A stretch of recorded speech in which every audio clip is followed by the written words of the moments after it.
a new policy group called the Alliance for Securing Democracy has been formed, and it's calling itself a bipartisan transatlantic initiative that will develop comprehensive strategies to defend against, deter, and raise the costs on Russian and other states' actions, efforts to undermine democracy and democratic institution, and also will work to publicly document and expose Vladimir Putin's ongoing efforts to subvert democracy in the United States and Europe. You know what this is, this group? This is reported on by Glenn Greenwald in the Intercept. Its neocons are teaming back up with the Democrats, the Cold War, anti-Russia Democrats. It's like Bush-era neocons. It's unreal. This is how insane the Democratic Party is. And this is how they are virtually very little different. Like there's almost no huge detectable difference between them and the Republicans other than like gay marriage and pro-choice. Like the Republicans and Democrats are both in these horrifying country clubs that only the 1% can belong to, but the Democrats allow blacks and Jews, and that's their difference. But they still just repress the poor and fuck everyone over. But they think the Democrats, because they allow a couple of tokens in, that they're the party of the people. It's unbelievable. Listen to this, who they have assembled for this. Alliance for Securing Democracy. It's a bunch of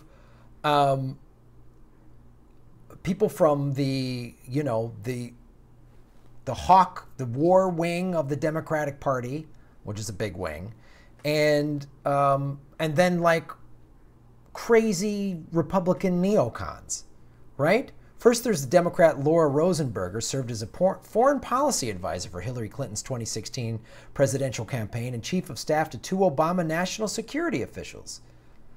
Okay? The Republican is this guy, Jamie Fly, who spent the last 4 years as counselor for foreign and national security affairs to one of the Senate's most hawkish members, Marco Rubio. Prior to that, he served in various capacities in the Bush Pentagon and National Security Council. So this is the thing. The neocons, they hate Trump, right? They just hate Trump. And so it's an easy, like, they become strange bedfellows when they get in line with these warmongering Democrats. This is who Jamie Fly was during the Obama administration. He wrote dozens of articles for the Weekly Standard, some co-authored with Bill Kristol himself, attacking Obama for insufficient belligerence toward Iran and terrorists generally, pronouncing Obama increasingly ill-suited to the world he faces as president. Right?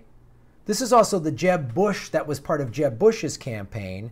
If you remember, here's some, I'll bring up some tweets from good old Jeb Bush when he was running for president.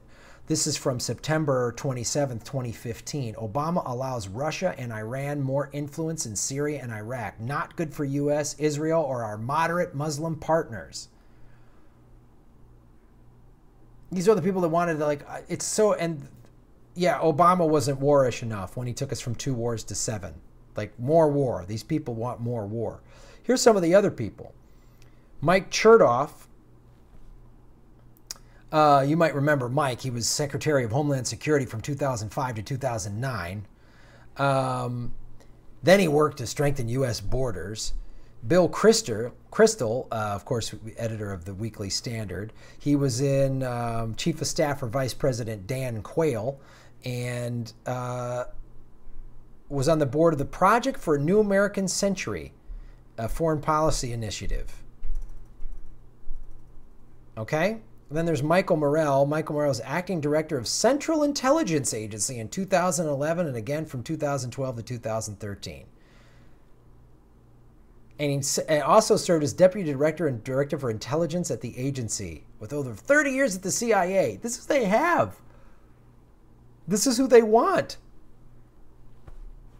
And Glenn Greenwald makes this excellent point. Democrats often justify this union as a mere marriage of convenience, a pragmatic, temporary alliance necessitated by the narrow goal of stopping Trump. But for many reasons, this is an obvious pretext, unpersuasive in the extreme. The Democrat/neocon reunion had been developing long before anyone believed Donald Trump could ascend to power, and this alliance extends to common perspectives, goals, and policies that have little to do with the current president. So, it shows you, and Glenn Greenwald, this is a very lengthy, in-depth article. Most of his articles are, because he's very thorough, in my opinion, and is someone that I really like reading, and I think you should too if you don't already. It points out the longer game, the deep state game, right? So, and this is why it just shows how failed the Democratic Party is.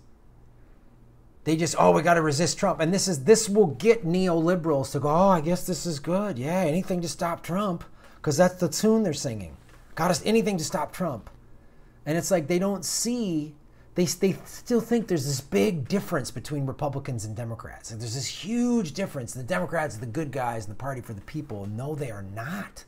No, they are not. And I'll read another article, another paragraph.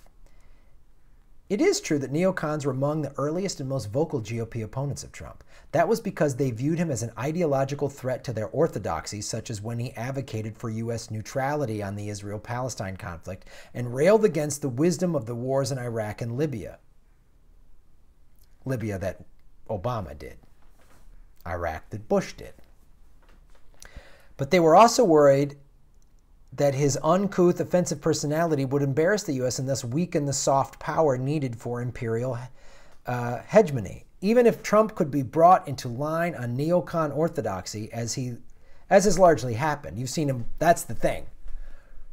As Noam Chomsky said before Trump was sworn in, if he gets impeached, it'll come from the right, from these neocons, right? Because they see him as the big threat. The Democrats are pussies. If the Democrats aren't going to impeach him, they have no power.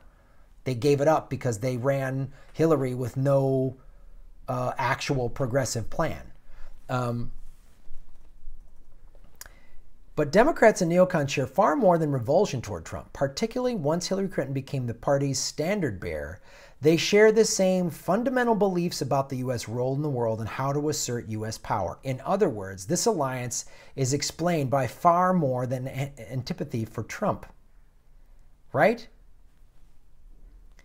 The neocon Democrat reunion long predates Trump. Back in the summer of 2014, almost a year before Trump announced his intent to run for president, longtime neocon watcher Jacob Hellbrun, writing in the New York Times, predicted that the neocons may be preparing a more brazen feat, aligning themselves with Hillary Rodham Clinton and her nascent presidential campaign in a bid to return to the driver's seat of American foreign policy. Which is a great choice.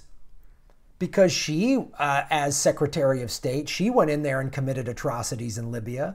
She wiped out, there was a whole African, a village of African people living in Libya that have been there for a long time. She had them fucking wiped out. She helped Obama go from 2 to 7 wars, as I've said numerous times. She's a warmonger. So they're like, let's line up with her. She's pro-banking, she's pro-war.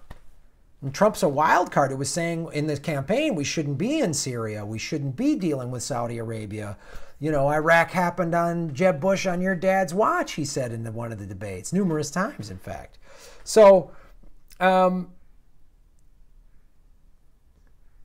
Democratic Party has always been they have always embraced the Cold War. Cold War is good for business. The Clinton Foundation has made money selling weapons to people overseas, like the Saudis and the Russians and stuff like that. So, of course, the neocons are going to get in bed with her. Because her and her husband are just neocons that are pro-choice and pro-gay marriage. That's the difference. So, it again shows that there is no hope for the Democratic Party. None. There is no hope. No hope for the Democratic Party. We need a third party. We need a real progressive party. These people aren't going to do it. And this is the last paragraph that Glenn Greenwald writes.